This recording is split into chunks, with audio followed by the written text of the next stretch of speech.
Қайырлы күн. Бүгін сіздерге өте дәмді және жасалу жолы оп-оңай тоштонада деп аталатын салаттың рецептімен бөлісетін боламын. Арнамнан алыстамаңыздар.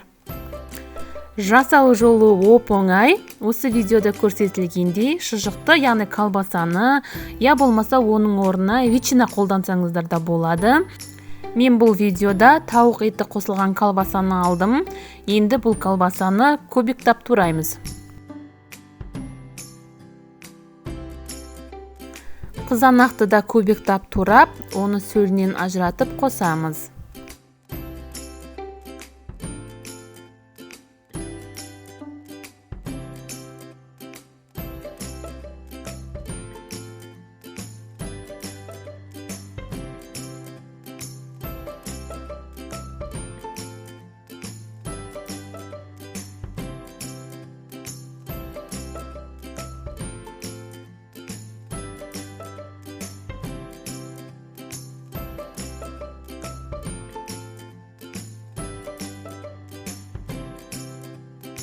Сырды теркудан өткізіп қосамыз.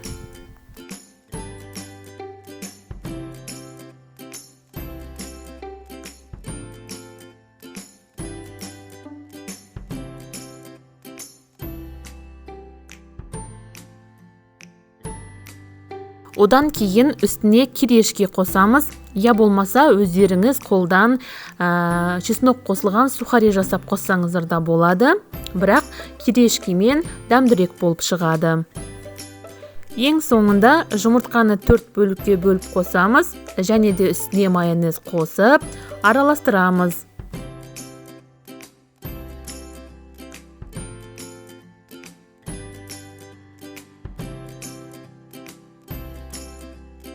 Мінекей біздің өте дәмді және тойымды салатымыз дайын.